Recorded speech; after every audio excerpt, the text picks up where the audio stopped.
2 കൊരിന്ത്യർ 5-ാം അധ്യായത്തിന്റെ പ്രസംഗത്തിന്റെ 2ാമത്തെ ഭാഗത്തിലേക്ക് നമ്മൾ വന്നിരിക്കുക. അപ്പൊ അവിടെ പോയി പ്രസംഗിച്ചൊരു സഭയുണ്ടായി. ആ സഭയ്ക്കാണ് കൊരിന്ത് സഭ എന്ന് പേര് പറയുന്നത്.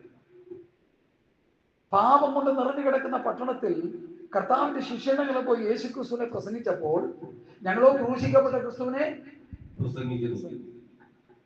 അപ്പൊ ക്രൂശിക്കപ്പെട്ട ക്രിസ്തുവിനെ പ്രസംഗിച്ചപ്പോൾ ആ യേശു ക്രിസ്തുവിൽ വിശ്വസിച്ച് ഒരു കൂട്ടം ജനം മുമ്പോട്ട് വന്നു. അവരെ തടുത്തുകൂട്ടി ആ പട്ടണത്തിൽ ഒരു സഭ സ്ഥാപിച്ചു അപ്പോസ്തലന്മാർ. ആ സഭയ്ക്കാണ് കൊരിന്ത് സഭ. റോമയിൽ പോയി പ്രസംഗിച്ചു, റോമ സഭ. ഗലാത്യ ദേശത്ത് പോയി പ്രവർത്തിച്ചു, ഗലാത്യ സഭ. എഫേസ്യ പട്ടണത്തിൽ പോയി പ്രവർത്തിച്ചു, എഫേസ്യ സഭ. ഫിലിപ്പിയ പട്ടണത്തിൽ പോയി പ്രസംഗിച്ചു, ഫിലിപ്പിയ സഭ. കൊലോസ്യ പട്ടണത്തിൽ പോയി പ്രസംഗിച്ചു, കൊലോസ്യ സഭ. തെസലോനിക്ക പട്ടണത്തിൽ പോയി പ്രസംഗിച്ചു, തെസലോനിക്ക സഭയുണ്ടായി. ദൈവത്തിന്റെ ഒരു പ്രവൃത്തി നോക്കിക്കോണേ. ഈ സഭകൾ ഉണ്ടായി കഴിഞ്ഞപ്പോൾ ആ സഭകളെ അപ്പോസ്തലന്മാർ ഉപദേശം പഠിപ്പിച്ചു. ആ പഠിപ്പിച്ച ഉപദേശം അവർ മരിക്കുന്നതിന് മുൻപ് അവരെ കൊണ്ട് ദൈവം എഴുതി വെപ്പിച്ചു. ആർക്ക് വേണ്ടി? ഇവരുടെ വചനത്താൽ എന്നിൽ വിശ്വസിക്കാനിരിക്കുന്നവർക്ക് വേണ്ടി ഞാൻ അപേക്ഷിക്കുന്നു. യോഹന്നാന്റെ സുവിശേഷം 17-ാം അധ്യായത്തിൽ 20-ാം വാക്യം. പിതാവേ, നീ എനിക്ക് തന്ന വചനം ഞാൻ ഓർക്ക് കൊടുത്തു, നിന്റെ വചനം ഞാൻ ഓർക്ക് കൊടുത്തിരിക്കുന്നു. പിതാവേ, നീ എന്നെ അയച്ചതുപോലെ ഞാൻ അവരെ അയക്കുന്നു. Hallelujah, praise the Lord. ഇവരുടെ വചനത്താൽ എന്നിൽ വിശ്വസിക്കാനിരിക്കുന്നവരോട് ഞാൻ അപേക്ഷിക്കുന്നു. ഇത് ക്ലിയർ കട്ടായിട്ടാണ് അപ്പോസ്തലൻ ഈ വാക്യങ്ങളിലൂടെ നമ്മൾ സ്ഥാപിക്കുന്നത്. ഈ ഉപദേശം വിട്ട് നമ്മൾ പോയാൽ, നിങ്ങളെ തള്ളുന്നവൻ എന്നെ തള്ളുന്നു, എന്നെ തള്ളുന്നവൻ എന്നെ അയച്ചവനെ തള്ളുന്നു. അപ്പോസ്തല ഉപദേശം ഞാൻ ഊട്ടി ഉറപ്പിച്ചിട്ടാണ് ഞാൻ മെസ്സേജിലേക്ക് കിടക്കുന്നത്. അപ്പൊ ചോദിക്കും, പാസ്റ്ററെ നിങ്ങൾക്കൊരു അബദ്ധം പറ്റി. എന്ത് പറ്റി? പൗലോസ് കർത്താവിന്റെ ശിഷ്യനല്ലായിരുന്നു. അതെ. കൂടെ നടന്നില്ല. അതേ, നടന്നില്ല. അറിയാം, ചരിത്രം പഠിച്ചെന്നാണ് ഞാൻ. പൗലോസിനെ ഇന്നത്തെ ദമസ്കാസ്, സിറിയയിലുള്ള ദമസ്കാസ്, ചോര വീണുകൊണ്ടിരിക്കുന്ന ദമസ്കാസ് പട്ടണത്തിൽ വെച്ച് ഇന്നേക്ക് 2000 വർഷങ്ങൾക്ക് മുമ്പ് പൗലോസിനെ സന്ദർശിച്ചു ദൈവം. പൗലോസ് ആരായിരുന്നു? ന്യായപ്രമാണത്തിന്റെ ഒരു ക്രൂരനായ വ്യക്തിയായിരുന്നു. താൻ തന്നെ പറയുന്നുണ്ട് തന്റെ സാക്ഷ്യം. പ്രവൃത്തി പുസ്തകത്തിൽ ഒരു 3-4 ഭാഗത്ത് താൻ തന്റെ സാക്ഷ്യം വിവരിക്കുന്നുണ്ട്. ശൗലേ ശൗലേ, നീ എന്നെ ഉപദ്രവിക്കുന്നു, മുള്ളിന് നേരെ ഉദിക്കുന്ന നിനക്ക് വിഹിതമല്ല, നീ ആരാകുന്നു കർത്താവേ. ഉടനെ കർത്താവ് മറുപടി പറഞ്ഞു, അന്ന് മുതൽ ദമസ്കോസിൽ വെച്ച് അവൻ അവിടെ നിന്ന് ഒരു സ്വത്രാന്റെ ഫിലിപ്പോസ് എന്ന് പറഞ്ഞ ഒരു മനുഷ്യന്റെ അടുക്കിലേക്ക് അവനെ ദൈവം മഹാനയിക്കും. ആ പട്ടണത്തിന്, ആ സ്ഥലത്തിന് ഒരു പേരുണ്ട്. എന്താണെന്നറിയാമോ? നേർവീതി. ഗുണം പിടിക്കാതെ വളഞ്ഞു പോയിക്കൊണ്ടിരുന്നവരെ നേർവീതിയിലേക്ക് കർത്താവ് നയിച്ചു. ആ നേർവീതിയിലൂടെ ചെന്നപ്പോൾ നേരെ നിറയുള്ളവർക്ക് അവിടെ ഇരിപ്പുണ്ട്. അനന്യാസേ ദൈവം വരുന്നുണ്ട്. എന്റെ പൊന്നു കർത്താവേ, അവൻ എല്ലാവരെയും കൊന്നു പിടിച്ചുകൊണ്ടിരുന്നവൻ ഇങ്ങോട്ട് പറഞ്ഞു വിടേണ്ടത്. പേടിക്കേണ്ട, ഞാൻ അവരെ വിട്ടതാണ്. ദൈവം ഒരു മനുഷ്യനെ സന്ദർശിച്ച് ദൈവത്തിന്റെ ആത്മാവിനെ അവന്റെ ഉള്ളിൽ പകർന്ന് ദൈവവചനത്തിന്റെ ശ്രേഷ്ഠമേറിയ വെളിപ്പാടുകൾ അറേബ്യൻ മരുഭൂമിയിൽ ഇരുന്ന്, ഒരു വാക്യം കൂടി വായിക്കണം. ഗലാത്യ ലേഖനം 1:11 പറഞ്ഞിട്ടുണ്ട്.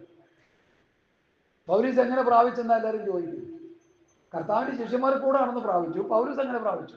സഹോദരന്മാരെ, ഞാൻ അറിയിച്ച സുവിശേഷം മാനുഷമല്ല എന്ന് നിങ്ങളെ ഓർമ്മിപ്പിക്കുന്നു.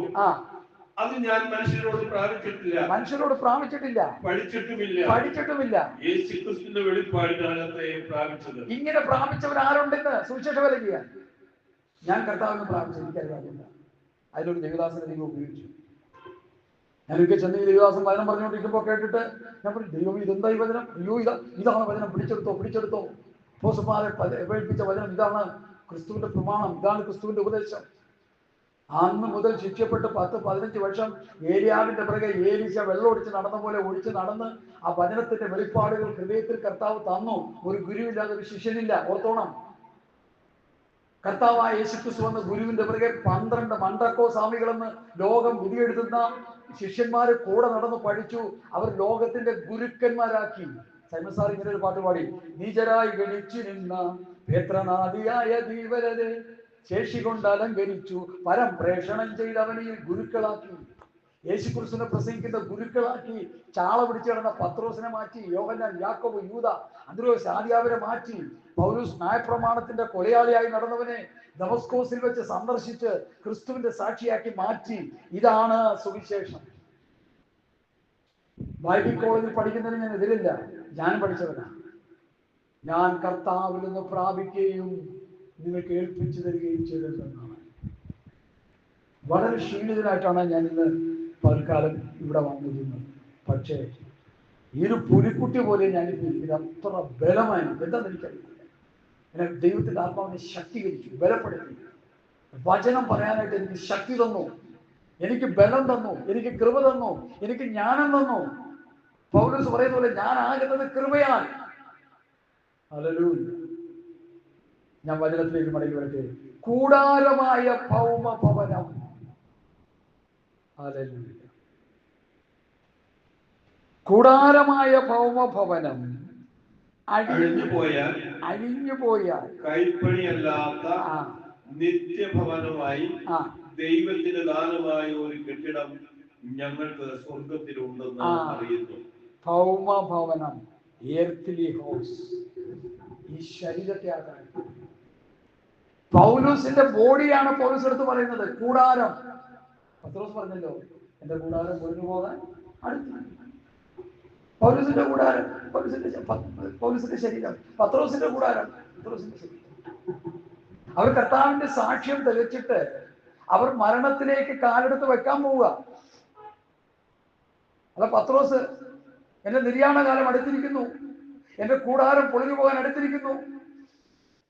ഹല്ലേലൂയ. അപ്പൊ ആ കൂടാരം പൊളിഞ്ഞു പോകാൻ അടുത്തിരിക്കുന്നുണ്ട്. എന്താ പത്രോസ് ചെയ്തത്? ഇത് നിങ്ങളെ ഞാൻ ഓർപ്പിച്ചുണർത്തുകയാണ്. ഇപ്പൊ പത്രോസിന്റെ, പൗലോസിന്റെ, യോഹന്നാന്റെ, യാക്കോബിന്റെയും യൂദയുടെ ലേഖനം എടുത്ത് ചവച്ചുകൊട്ടെ കളഞ്ഞിട്ട് മോശ എഴുതിയ ന്യായപ്രമാണം എടുത്ത് പ്രസംഗിച്ചുകൊണ്ടിരിക്കുക ഇന്നത്തെ മഹാന്മാർ. ഒരു ഗുണവുമില്ല. അതുകൊണ്ടാണ് നിങ്ങൾക്ക് കോടതിയിൽ നിന്ന് ഇറങ്ങാൻ പറ്റാത്തത്. പ്രതികാരത്തിന്റെ, മോശയുടെ വചനം, മരണത്തിന്റെ വചനം, കൊല്ലുന്ന വചനം, പ്രതികാരത്തിന്റെ വചനം, രക്തത്തിന് വേണ്ടി ദാഹിക്കുന്ന വചനം. നമുക്കറിയാമല്ലോ, മിഡിൽ ഈസ്റ്റിലൊക്കെ രക്തദാഹികളായിട്ട് കുറെ പേര് കിടപ്പുണ്ട്. ഞാൻ പേരെടുത്തൊന്നും പറയുന്നില്ല. അവരെ പോലെയൊക്കെ നമ്മൾ ആയോ എന്ന് ശോധന ചെയ്തോണം. തമ്മിൽ തമ്മിൽ സ്നേഹിക്കാൻ പ്രമാണം ലഭിച്ചവരാണ് പുതിയ നിയമ വിശ്വാസി. ഹല്ലേലൂയ. എന്റെ ദൈവമേ, ഞാൻ ഇതൊക്കെ ഓർക്കുമ്പോൾ എന്റെ ഹൃദയം പിടച്ചു വരിച്ചു. കർത്താവ് തന്റെ ശിഷ്യന്മാരോട് പറഞ്ഞത്, എന്റെ പ്രതി നിങ്ങളുടെ ജീവനെ കളഞ്ഞാൽ നിങ്ങൾ നേടി, നിങ്ങൾ നേടിയാൽ നിങ്ങൾ കളഞ്ഞു. മനസ്സിലാക്കി? കർത്താവിൽ പ്രതി എന്റെ ജീവനെ നഷ്ടപ്പെടുമ്പോൾ, ഗോതമ്പ് പൊടി നിലത്ത് വീണ് ചാകുന്നില്ലെങ്കിൽ അത് തനിയായിരിക്കും, ചത്തുവെങ്കിലോ വളരെ വിളവുണ്ടാകും. ഒരു ഉദാഹരണം പറയട്ടെ ആ വാക്യത്തിന്. സ്തേഫാനോസ് വീട് ചത്തപ്പോൾ സ്തേഫാനോസിനേക്കാൾ ശക്തിയുള്ള പൗലൂസും അതുപോലെ ക്രൈസ്തവരായ ഒരു കൂട്ടം ജനത്തെ ദൈവം എഴുന്നേൽപ്പിച്ചില്ലേ?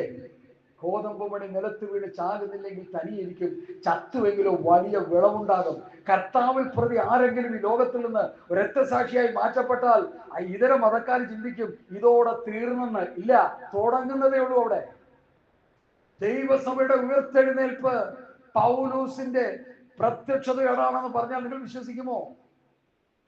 ഒരു സ്തേഫാനോസ് പോയ സ്ഥാനത്ത് 1000 സ്തേഫാനോസിന്റെ ശക്തിയോടെ ഒരു മനുഷ്യനെ എഴുന്നേൽപ്പിച്ചു. അതാണ് ദൈവത്തിന്റെ പദ്ധതി. ഞാൻ എന്റെ സഭയെ പണിയും, പാതാള ഗോപുരം ജയിക്കില്ല. പൗലോസ് ആരാണ്? ഗലാത്യലേഖനം 1:1 പിതാവാം ദൈവത്താലും യേശുക്രിസ്തുവിനാലും അപ്പോസ്തലനായി നിയമിക്കപ്പെട്ടു. അതാ പൗലോസ്.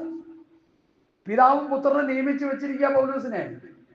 പൗലോസിന്റെ ഉപദേശം തട്ടിക്കളഞ്ഞ സഹോദരി സഹോദരന്മാരെ നമ്മുടെ നാശത്തിലേക്ക് പോകും. പൗലോസിനെ കുറിച്ച് പറയുമ്പോൾ പൗലോസ് മാത്രമല്ല, പൗലോസ്, പത്രോസ്, യോഹന്നാൻ, യാക്കോബ്, യൂദ, ആദിയായ അപ്പോസ്തലൻ, 5 അപ്പോസ്തലന്മാർ. അവരെഴുതിയ ലേഖനങ്ങൾ വായിച്ച് പഠിക്കണം. ലേഖനങ്ങളാണ് ദൈവസഭയുടെ ഉപദേശം. ആ ദൈവസഭയുടെ ഉപദേശം തട്ടിക്കളഞ്ഞാൽ പിന്നെ സഭയില്ല ഇവിടെ. പിന്നെ ആ സഭ യേശുക്രിസ്തുവിന്റെ സഭയായിരിക്കും.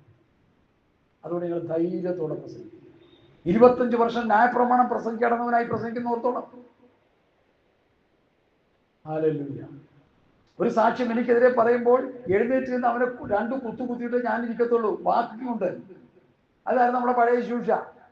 ക്രിസ്തുവിന്റെ സ്നേഹം ഉള്ളിൽ വന്നപ്പോൾ നീ എന്നെ അടിച്ചാലെന്ത്, കുത്തിയാലെന്ത്, നീ എന്നെ ഏതെങ്കിലും എന്നെ നശിപ്പിച്ചാലും ചീത്ത വിളിച്ചാലെന്ത്, എല്ലാം സന്തോഷം. ചീത്ത വിളിച്ചാൽ സ്തോത്രം, തെറി വിളിച്ചാൽ ഹല്ലേലൂയ, സ്തോത്രം.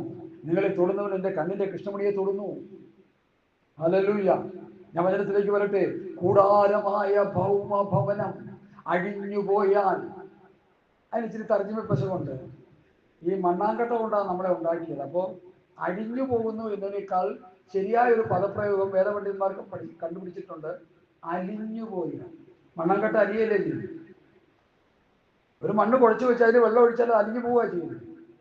അഴിയുക എന്നുള്ളത് ശരിയാണെങ്കിലും കുറെ കൂടി കൂടുതൽ പദപ്രയോഗത്തിൽ നല്ലത് അലിഞ്ഞുപോയാൽ.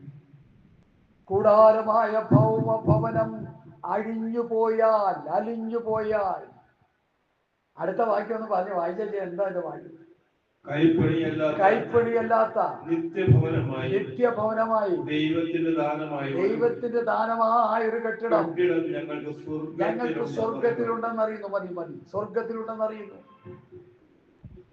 ഈ ശരീരത്തിൽ നിന്ന് ഞങ്ങൾ മാറ്റപ്പെട്ടാൽ, ഈ ആദാമിനെ മടഞ്ഞ മണ്ണുകൊണ്ട് മടഞ്ഞ ശരീരത്തിന്റെ, എൻ്റെ ഈ മണ്ണുകൊണ്ട് മടഞ്ഞ ശരീരത്തിൽ നിന്ന് ഞങ്ങൾ മാറ്റപ്പെട്ടാൽ, ഞങ്ങളുടെ ആത്മാവ് മാറ്റപ്പെട്ടാൽ, അതിനെക്കുറിച്ച് പല വ്യാഖ്യാനങ്ങളുണ്ടെങ്കിലും ഏറ്റവും മനോഹരമായൊരു വ്യാഖ്യാനം എനിക്ക് സ്വന്തം താല്പര്യമുള്ള ഞാനത് പറയുകയാണ്. ഈ കൂടാരമായ ഭൗമഭവനം അഴിഞ്ഞാൽ ഞങ്ങൾക്ക് ഒരു സ്പിരിച്വൽ ബോഡി ലഭിക്കും, ആത്മശരീരം. ആത്മശരീരത്തിന് എന്തില്ല എന്ന് പറഞ്ഞേ? എന്തൊക്കെയില്ല ആത്മശരീരത്തിന്? കഷ്ടതയില്ല, കണ്ണുനീരില്ല, ദുഃഖമില്ല, മുറവിടിയില്ല, ഒടുക്കത്തെ ശത്രുവായ മരണമില്ല. ഓ, ഞാൻ കഴിഞ്ഞ ദിവസങ്ങളിലൊക്കെ ഇരുന്ന് എൻ്റെ ശരീരത്തെ നോക്കി ഇങ്ങനെ പറഞ്ഞു, ദൈവമേ ഒത്തിരി ക്ഷീണമാണല്ലോ. ഒത്തിരി പേര് പറയും ഭയങ്കര ക്ഷീണമാണല്ലോ. അപ്പൊ ഞാനോട് പറഞ്ഞു, ബാക്കിയോട് തന്നെ പറഞ്ഞു, 2 കൊരിന്ത്യർ 4:14 എല്ലാം വായിച്ചു കൊടുത്തു. 2 കൊരിന്ത്യർ 4:14. അതുകൊണ്ട് ഞങ്ങൾ ഞങ്ങളുടെ പുറമേയുള്ള മനുഷ്യൻ ക്ഷയിച്ചു പോകുന്നുവെങ്കിലും ഞങ്ങളുടെ അകമേയുള്ളവൻ അതാണ് നമ്മുടെ പ്രത്യാശ. എന്നെ കേൾക്കുന്ന ദൈവമക്കളെ, നിങ്ങൾ വിശ്വാസികളാണോ? നിങ്ങൾ ദൈവമക്കളാണോ? നിങ്ങൾ പാസ്റ്റർമാരാണോ? നിങ്ങൾ ശുശ്രൂഷകന്മാരാണോ? നിങ്ങളോട് ഞാൻ ആത്മാവിൽ വിളിച്ചു പറയുന്നു, ഈ പുറമെയുള്ള ശരീരം ക്ഷയിച്ചു പോയാലും അകമയുള്ളവനെ പുതുക്കപ്പെടുത്തിക്കൊണ്ടിരുന്നോ, ബലപ്പെടുത്തിക്കൊണ്ടിരുന്നോ. ഞാനും നീയും കഴിക്കുന്ന കപ്പയും ചക്കയും മീനും ഇറച്ചിയും പൊറോട്ടയും മട്ടനും കുട്ടനും ചിക്കനും ഒന്നും ഈ അകമയുള്ളവരോട്ട് ചെല്ലത്തില്ല കേട്ടോ. അത് മറപ്പുറേ പോകത്തേ ഉള്ളൂ, കർത്താവ് പറഞ്ഞ പോലെ. എന്നാൽ നിന്റെ പ്രാർത്ഥനയും നിന്റെ വചനധ്യാനവും നിന്റെ വിശുദ്ധ ജീവിതവും നിന്റെ ആത്മാവിലുള്ള ആരാധനയും നിന്റെ അകത്തെ മനുഷ്യനെ ബലപ്പെടുത്തിക്കൊണ്ടിരിക്കും. ഓ, അതുപോലെ പാസ്റ്റർ, ഞങ്ങൾക്ക് ചിക്കൻ തന്നെ വേണം. കഴിച്ചു. എങ്ങാണ്ട് കിടന്ന പന്ന ചിക്കനെ സൂചി വെച്ച് വീർപ്പിച്ച് 45 ദിവസം വളർച്ചയിലേക്ക് കൊണ്ടുവന്ന് കൊള്ളലാഭം കൊയ്യുന്നവർ കൊണ്ടുവന്ന് ചിക്കൻ നീ തിന്നോ, അധികം താമസിക്കാതെ ഈ ലോകത്ത് മാറ്റപ്പെടും. ചിക്കനെ കുറിച്ചൊരു ഡോക്ടർ എഴുതിയ ഒരു ആർട്ടിക്കിൾ വായിച്ചിട്ട് ഞാൻ ഭയന്നുപോയി. അതിലും കുത്തിവയ്ക്കുന്ന കെമിക്കൽ നമ്മുടെ ശരീരത്തിൽ ചെല്ലൂലേ? അപ്പൊ പറയാം, അതിന്റെ ഉള്ള ഫുൾസിങ്ങിൽ വേണ്ട. എല്ലാ ദിവസവും ചിക്കൻ കഴിക്കുന്നവർ, ആഴ്ചയ്ക്ക് കഴിക്കുന്നവർ, ഇടയ്ക്കിടയ്ക്ക് കഴിക്കുന്നവർ, എത്രയോ ദിവസം കൊണ്ട് കഴിക്കുമ്പോൾ ഈ സാധനം ഉള്ളിലോട്ട് വന്നാൽ എന്ത് പറ്റും? രോഗികളാകത്തില്ലേ നമ്മള്? ഫോർലാലിൻ എന്ന് പറഞ്ഞൊരു മരുന്നുണ്ട് ഇത്ര ശവത്തിനടിക്കുന്നത്. മീനിനും ഇറച്ചിക്കും മീനും സകല മത്സ്യാദികൾക്കും അടിച്ചു വിടുകയാണ് കച്ചവടക്കാർ. പഴക്കമുള്ള മത്സ്യങ്ങളും പഴക്കമുള്ള ഇറച്ചികളും അനേകർ വാങ്ങി തിന്ന് രോഗികളായി തീർന്ന് അവരുടെ പുറമെയുള്ള ശരീരം നശിച്ചു കൊണ്ടിരിക്കുമ്പോൾ ഇവിടെ ഇതാ പൗലോസ് പറയുന്നു, പുറമെയുള്ളവൻ ക്ഷയിച്ചു പോകുന്നെങ്കിലും ആകമെയുള്ളവൻ നാൾക്കുനാൾ പുതുക്കം പ്രാപിക്കുന്നു. അടുത്തതോ, വചനം ശ്രദ്ധിച്ചു പഠിച്ചു നോക്കിക്കോ. ആ വാക്യം ഒന്നുകൂടി വായിക്കാം, ഇതിന് തടസ്സം വന്നു. നൊടി നേരത്തേക്കുള്ള ഞങ്ങളുടെ ലഘുവായ കഷ്ടം അത്യന്തം അനവധിയായി തേജസ്സിന്റെ നിത്യഘനം ഞങ്ങൾക്ക് കിട്ടുവാൻ ഹേതുവാകുന്നു. അപ്പോ ഈ നൊടി നേരത്തേക്കുള്ള ലഘുവായ കഷ്ടം കൊണ്ട്